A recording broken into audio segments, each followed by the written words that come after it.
todos y bienvenidos a este nuevo episodio en el que vamos a hablar sobre esa segunda parte de preguntas prequirúrgicas y postoperatorio del trasplante capilar.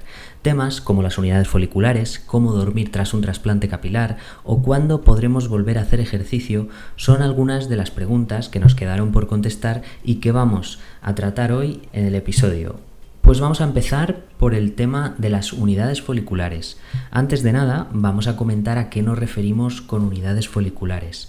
Una unidad folicular, también llamada graf o folículo piloso, es una agrupación de pelos que puede estar formada por 1, 2, 3 o 4 pelos en la misma unidad. Todo esto dependerá muchas veces del tipo de pelo que tenga la persona, el color y su densidad. Hay que aclarar que no es lo mismo decir 1000 unidades foliculares que 1000 pelos, ya que, como hemos dicho, las unidades foliculares no equivalen al número de pelos y estos dependen de los que haya en cada unidad. Pues bien, una de las principales cosas que nosotros queremos saber cuando vamos a una cita prequirúrgica es cuántas unidades foliculares nos van a poner. Normalmente te lo tienen que decir. A lo mejor no te dicen exactamente el número, pero tienen que decir algo aproximado, porque lo que no puede ser es que vayamos a sitios en los que no sabemos hasta que ya nos lo han hecho cuántas unidades foliculares nos van a poner, que se han dado casos en los que la gente pues se lo ha hecho sin saberlo. Y bueno, yo creo que esto es algo importante que sí que tenemos que saber. Además, esto no es algo que podamos decidir nosotros, ya que el tricólogo es el que mejor sabe cuántas son las adecuadas dependiendo de nuestra zona donante y nuestro caso particular. En mi caso van a ser entre 2.500 y 3.000 unidades foliculares. Y una pregunta muy común que nos solemos hacer, ¿y por qué no más de 3.000? Pues, como os digo, una de las razones puede ser la capacidad de nuestra zona donante, pero en este caso mi tricólogo me explicó que también es importante el factor tiempo, ya que las unidades foliculares tienen un tiempo de vida fuera del cuero cabelludo y la extracción de unidades también depende de ello. De hecho, a mí me lo van a hacer en una única sesión. Hay veces que para grandes extracciones pues tienen que hacerlo en 2 días seguidos, ¿no? Y bueno, además, en algunos casos como el mío, el no agotar toda la zona donante de una vez permitirá la realización de una posible cirugía pues dentro de unos años, si lo necesitase, ¿no? En cuanto al tiempo de una cirugía, de unos 2.500 a 3.000 unidades foliculares, normalmente durará entre 8 y 10 horas, así que hay que tomárselo con tranquilidad y con paciencia. Por esta razón, otra cuestión que puede surgir y no menos importante es si podremos ir al servicio durante la operación y en el caso de necesitarlo, podremos hacerlo. Otra pregunta que nos solemos hacer es sobre cómo dormir tras un trasplante capilar. Lo mejor es hacerlo con una postura incorporada, sobre todo por el tema de que la anestesia no nos baje luego de golpe y se nos hinche mucho la frente o los ojos, que en caso de ser así iremos quitando la hinchazón con hielo y poco a poco se irá resolviendo. Y evidentemente la otra razón de dormir incorporados y con un cojín de los que se usan en los aviones será para evitar que la zona reciba roces. Otra cuestión que le pregunté en la visita fue que cuándo podría ponerme gorra. De forma muy general, todo tipo de gorras, sombreros y cascos podremos ponérnoslo con tranquilidad pasado el mes. Pero si fuese muy necesario ponerlo antes, podremos hacerlo a los 15 días, pero teniendo en cuenta que la gorra no puede ni rozar ni tocar la zona.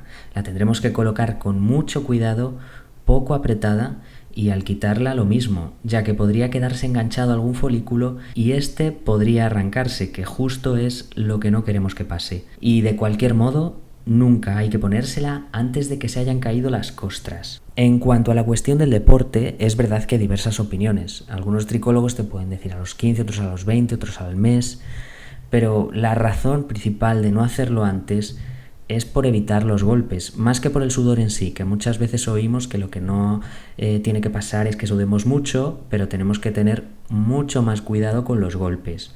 Lo más importante es estar tranquilos esos días, incluso a la hora de realizar tareas domésticas, pues puede ocurrir cualquier tontería que puede dañar el implante, como darnos con la puerta de un mueble o con una escoba o con cualquier cosa, que en mi caso puede ocurrir perfectamente, no sé en el vuestro, pero yo prefiero tener cuidado.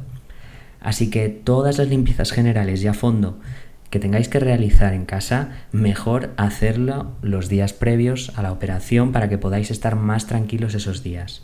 El tema del gimnasio, pues se puede ir retomando poco a poco. Lo más importante, como digo, es evitar situaciones en las que nos podamos llevar algún golpe o caernos. Si alguien se pone a hacer spinning, no es tanto el tema de la sudoración, sino como el tema de que pues en una de estas os caigáis de la bici y os deis un golpe en la cabeza o lo que sea, cualquier susto.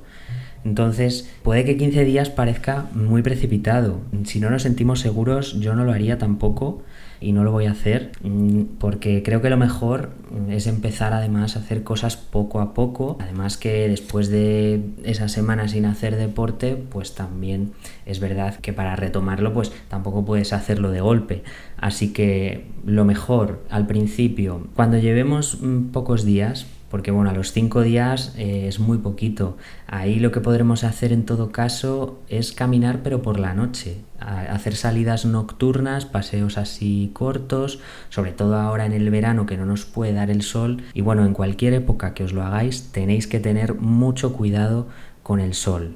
Entonces las salidas nocturnas es lo mejor que podemos hacer en esos primeros días. Luego, poco a poco, pues ya si queremos, pasados esos 15 días, ir haciendo cositas muy suaves, poco a poco, como ejercicios de repeticiones, pero sin pesos, como unas sentadillas, unas zancadas, cosas pues relajadas, ¿no? Y sobre todo el tema de los pesos, lo mismo, por tener cuidado de no hacernos daño con ello, ¿no? Y los primeros días, pues hay que pensar que nos acabamos de someter a una operación de muchas horas, que por las circunstancias no vamos a poder dormir como condiciones normales. Así que posiblemente estaremos más cansados y no nos apetezca mucho movernos. Así que tendremos que poner el chip de relajación y hacer las cosas con mucha calma esos días. Que luego, más adelante, pues todo este esfuerzo habrá merecido la pena. Esperemos que así sea y vamos a hacerlo lo mejor que podamos, lo mejor que esté en nuestra mano, porque de esto depende también gran parte del resultado que luego vayamos a tener. Así que poned mucho cuidado y nada, poquito a poco. Así que hasta aquí este último episodio. Hemos dejado pendiente en el tintero otro tema que trataremos en otro podcast y es sobre la cuestión de hacerse un trasplante capilar en verano, que ya que estamos ahora en la época, pues viene muy a cuento. Yo me lo voy a hacer en verano, así que creo que son datos interesantes. Y lo dicho, espero que os haya resultado interesante. Nos escuchamos muy pronto de nuevo el próximo domingo. Como os digo, podéis seguirme en @transitable_podcast en Instagram, donde ya podréis ir viendo cómo voy colgando pues tips y información así rápida y muy concreta de cosas que creo que son curiosas acerca del pelo y que son dudas que creo que muchos nos planteamos y que pueden resultar interesantes. Así que bueno, ahí lo tenéis. Lo dicho, una vez más, gracias por escucharme. Un saludillo a todos y a todas.